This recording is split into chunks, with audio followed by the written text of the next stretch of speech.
l'un des participants, l'une des participantes a dit que pour lui ou pour elle, il voulait que l'on fasse quand même une sorte d'état de lieu pour savoir où en sommes-nous et où nous partons par rapport à cette question spécifique de santé et sécurité. Que l'on voit quelle est l'application pratique et réelle de ces mesures. Une deuxième personne a dit qu'elle voulait vraiment que nous sortions d'ici avec des propositions concrètes, notamment sur la prise en charge des malades et la politique de prévention, afin que nous puissions drafter une plateforme revendicative que nous soumettrons à discussion à l'employeur l'année prochaine. Notre camarade a dit qu'il serait souhaitable que nous sachions quels sont nos objectifs et quelles sont nos limites. En d'autres termes, qu'est-ce que nous avons comme force et quelles sortes de faiblesses que nous avons, afin de transformer ces faiblesses en force et voir les opportunités qui se présentent à nous pour éliminer tout risque d'échec.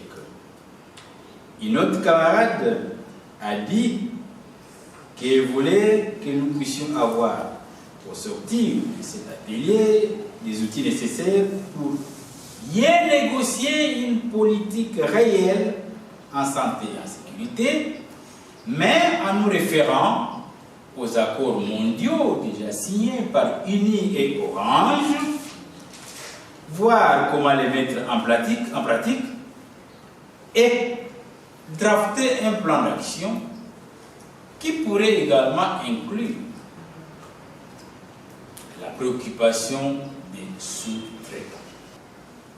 Nous allons quand même voir les généralités de cette négociation collective, parce que comme nous allons nous préparer à entamer des négociations l'année prochaine avec les partenaires pour que nous aboutissions à une politique réelle en santé et en sécurité, je sais que ça sera une sorte de lutte que nous allons faire, mais la répétition étant la mère des sciences, nous voulons quand même revisiter ces notions de base des négociations collectives pour nous remémorer et mieux nous outiller.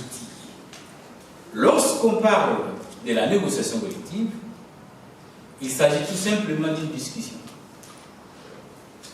Mais puisqu'on ne peut pas discuter seul, sinon ça sera un monologue, parce qu'on discute toujours avec.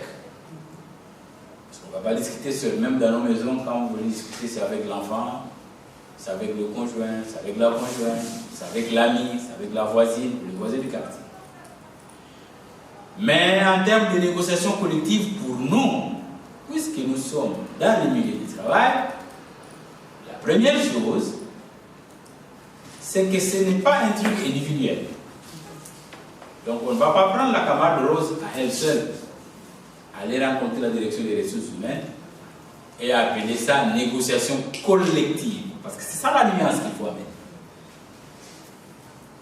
Une négociation collective signifie que c'est un groupe qui doit discuter avec un autre groupe.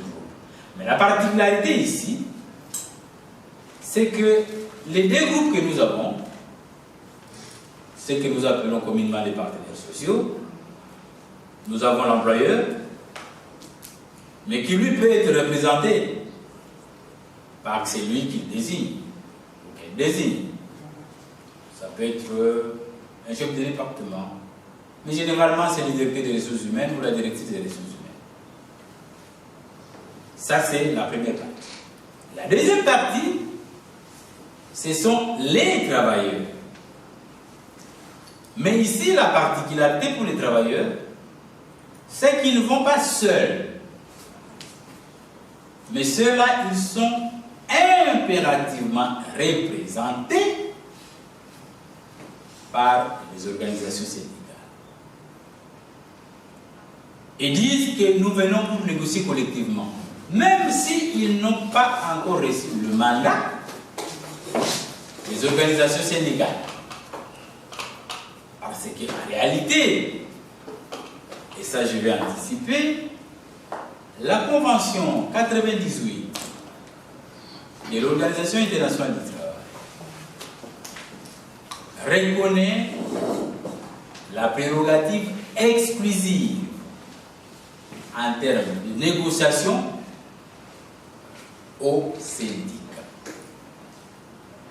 Et ça, nous allons le voir tout à l'heure lorsque nous verrons un rappel quelles sont les missions entre la délégation du personnel et le syndicat en tant que tel, ou entre un délégué du personnel et un délégué syndical.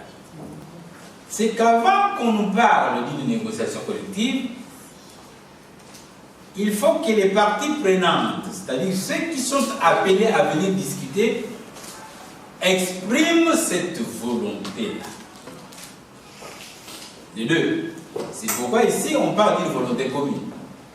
C'est-à-dire, monsieur le directeur des ressources humaines ou madame la directrice des ressources humaines, nous voulons négocier.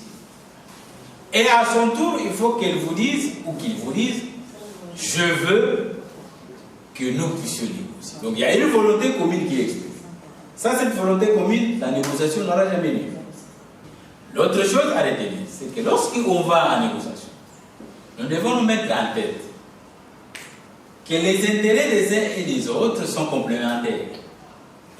Nous sommes des travailleurs, nous fournissons notre force intellectuelle, notre force manuelle à l'entreprise pour produire, et l'employeur reconnaît que moi j'ai mis mon argent, j'ai investi mon capital, et pour que ce capital-là soit fructifié, il faut la présence de ces travailleurs pour produire cette richesse. Dès lors, tous les partenaires sociaux sont conscients qu'il y a complémentarité dans leurs objectifs, ils peuvent discuter. Bien que la divergence puisse exister, parce que celui qui a son argent ne voudra pas remettre tout son argent aux travailleurs. Et ça, nous le savons très bien, c'est pourquoi nous devons discuter. Mais vous devez vous mettre en tête. C'est pourquoi j'ai dit tout à l'heure que lorsque vous venez en négociation, vous ne venez pas avec l'optique on gagne ou on gagne. Vous dites on gagne ou on perd. Et si on perd, on réagit sur les tirs, on revient avec une nouvelle stratégie. Si ça ne marche pas, alors on va revenir à la dernière arme qui nous est reconnue. Pour nous les travailleurs, vous connaissez la dernière arme? C'est la grève. Et la dernière arme pour les employeurs, c'est quoi? C'est les locales. Quand vous allez à une négociation collective, ce n'est pas une approche ex nihilo, ça ne vient pas du néant. Vous avez un soubassement d'instruments juridiques, tant internationaux que nationaux, qui soutiennent votre démarche. Et le premier élément que nous avons toujours l'habitude d'énoncer, ce sont les normes fondamentales qui constituent les instruments juridiques internationaux. Et parmi ces normes, nous avons les deux les plus importantes en termes de liberté syndicale. C'est la Convention 87 sur la liberté syndicale et la protection du droit syndical.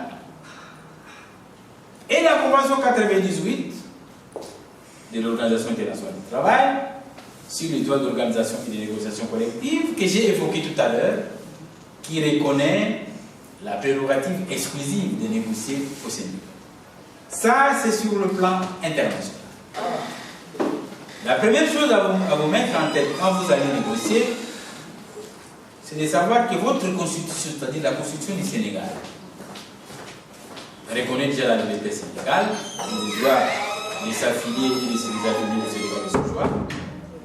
Et en tant que tel, en vous reconnaissant ces droits-là, on reconnaît la Convention 87, que le Sénégal a ratifiée, y compris la Convention 98, que le Sénégal a aussi ratifiée. En dehors de la Constitution qui est la loi mère du niveau national, vous avez le Code du travail du Sénégal qui est impeccable aussi à ce niveau-là.